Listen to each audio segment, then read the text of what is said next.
கர்த்தருடைய நாம மகிமைப்படுவதாக.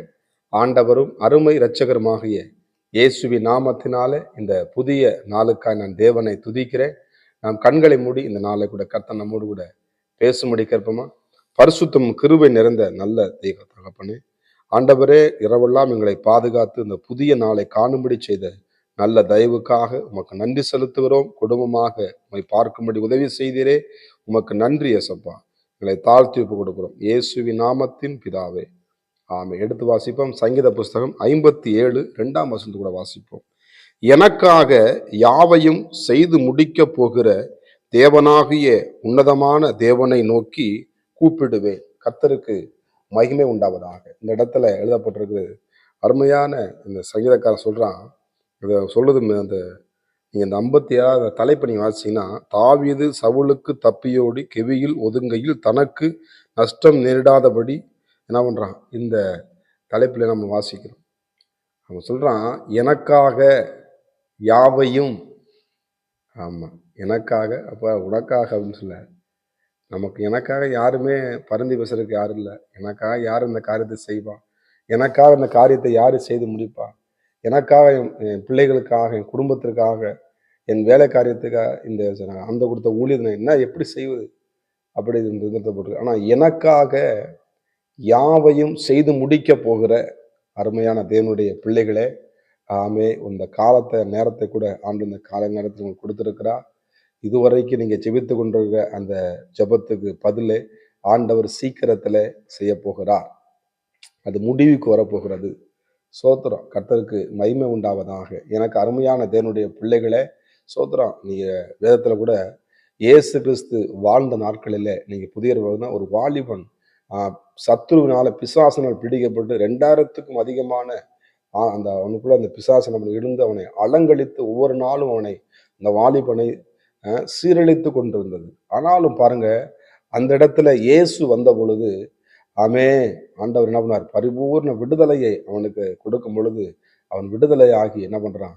அந்த பிசாசு வெளியேறி என்ன பண்ணுது? பரிபூர்ண சுகத்தை அடைந்து ஆண்டவருக்கு நன்றி சொல்லுகிறான்.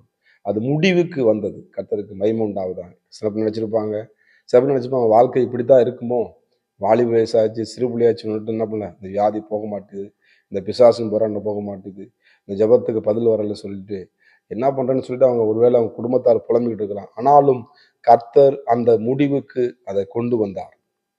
யாவையும் அந்த குடும்பத்துக்கு செய்து முடிது. பாருங்க, குடும்பத்துல ஒரு வாலிப பையன் இப்படி வயிட்டானா எவ்வளவு ஒரு வேதனை, எவ்வளவு ஒரு சங்கடம், எவ்வளவு ஒரு மனவேதனையா இருக்கும் அந்த குடும்பத்துக்கு. ஆனாலும் அந்த மனவேதனைகளை நீக்கி ஆண்டவர் யாவையும் செய்து முடிக்க கர்த்தருக்கு மகிமையை செலுத்தும் பொழுது அந்த குடும்பத்தில் ஒரு மகிழ்ச்சியும் சந்தோஷத்தையும் கர்த்தர் கொடுத்ததை நம்ம பார்க்க முடிகிறது. அருமையான தேவனுடைய பிள்ளைகளே, இந்த நாளிலே கூட ஆண்டவர் நீங்க செய்து கொண்டிருக்கிற எல்லா காரியத்திலும் முடிவுக்கு கொண்டு வருகிறார்.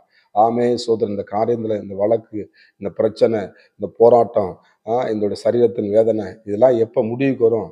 இப்படியே காணாம இல்லை. ஆண்டவர் முடிவுக்கு கொண்டு வருகிற நாட்கள் வருகிறது. எல்லாத்தையும் கர்த்தர் ஒரு காலத்தை வைத்திருக்கிறார், ஒரு நேரத்தை வைத்திருக்கிறார். அதினதின் காலத்தில் ஆண்டவர் நேர்த்தியாய் செய்கிற தேவனாகிய கர்த்தர் அவர் நமக்காக யாவையும் செய்து முடிப்பார். நிச்சயமாக முடிவு இல்லைன்னு போல முடிவு உண்டு. உங்க ஜெபத்துக்கு ஒரு முடிவை வைத்திருக்கிறார்.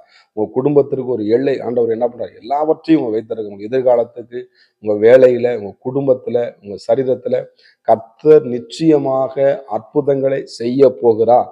உங்க குடும்பத்துல நீங்க காண போறீங்க. ஒருவேளை சோத்திரம், என் பிள்ளைக்கு இப்படியே திருமணமாகாம வயதேறி கொண்டிருக்கிறது, என் பிள்ளைக்கு திருமணமாகின குழந்தை பாக்கியத்துக்காக நான் காத்திருக்கிறேன், இது முடிவுக்கு வராம இப்படியே போய்கிட்டு இருக்க சொல்லி நீ ஒரு குழந்தை ஆண்டவர் சொல்ற இடத்துல எனக்காக யாவையும் செய்து முடிக்க போகிற சீக்கிரத்துல கத்துற அதை அண்ணாரு முடிவுக்கு கொண்டு வருவா. துரிதமாய் கிடக்கிற ஆஸ்வாதம் என்ன பண்ணாது? அது தங்காது. அது நெடுங்கால காத்து இருதயத்தை இழைக்கப்படும். ஆனால் விரும்பினது வரும்போது அதை ஜீவ விருட்சம் போல ஆண்டவங்க கொடுத்து நிச்சயமாக உங்கள் குடும்பத்துல, உங்கள் ஊழியத்துல, ஆமே சோத்திரம், உங்கள் சரீரத்துல என்ன பண்ணுவாங்க? ஆண்டவர் நிச்சயமாக அற்புதங்களை செய்வார். அது மாத்திரமல்ல, அதுக்கு மேல வசனம் போட்டுக்கு பாருங்க. சங்கீதம் 57:1, எனக்கு இறங்கும் தேவனை எனக்கு இறங்கும், உம்மை என் ஆத்துமா அண்டிக் கொள்கிறது, விக்னங்கள் கடந்து போகும் மட்டும் உமது செட்டைகள் நிலையிலே வந்து அடைவேன். கர்த்தருக்கு நிச்சயமாக உங்களை செட்டையில் மூடி வைத்திருக்கிறார். அவரிடத்தில் அடைக்கலம் இருக்கிறது, சந்தோஷம் இருக்கிறது, மகிழ்ச்சி இருக்கிறது. எனக்கு அருமையான தேவனுடைய பிள்ளைகளிடத்தில் சொல்லப்பட்டிருக்கிறது, எனக்காக யாவையும் செய்து முடிக்க போகிற என் தேவன் நோய்க்கு என்ன பண்ணுவேன், கூப்பிடுவேன் என்று சொல்லப்பட்டிருக்கிறது. கூப்பிடுறதை நிறுத்திடாதீங்க, ஜெபத்தை நிறுத்திடாதீங்க, வேதவாசம் நிறுத்துறாங்க. தொடர்ந்து ஆண்டவர் போராடுங்க. யாக்கோபு போராடி அந்த ஆசீர்வாதத்தை பெற்றுக்கொண்டான், அந்த முடிவுக்கு கொண்டு வந்தார். ஆமே, அருமையான தேவ பிள்ளைகளை எல்லா கசப்பையும் மாற்றி ஒரு சந்தோஷத்தை கொடுக்க என் தேவன் இருக்கிறார். அருமையான தேவ பிள்ளைகளே, நம்மளுக்காக யாவை செய்து முடிக்க போகிற ஆண்டவராக இயேசு கிறிஸ்து நோக்கி நம்ம பிரார்த்தனை செய்வோமா? பரிசுத்தம் கிருபை நிறைந்த நல்ல தகப்பனே, எனக்காக யாவையும் செய்து முடிக்க போகிற கர்த்தருக்கு சொல்லி எழுதப்பட்டிருக்கிறது.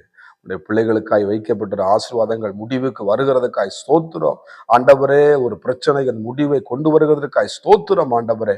வழக்குகள் திருக்கப்பட்டு சந்தோஷம் மகிழ்ச்சியும் கேட்டுபடி செய்ய போவதற்காய் ஸ்தோத்திரம். நாளிலே கர்த்தர் செய்ய போகிற மகத்துவத்திற்காக அதிசயங்களுக்காய் நன்றி செலுத்து. உடைய பிள்ளைகளை வழிநடத்தி ஆசீர்வதிப்பீராக.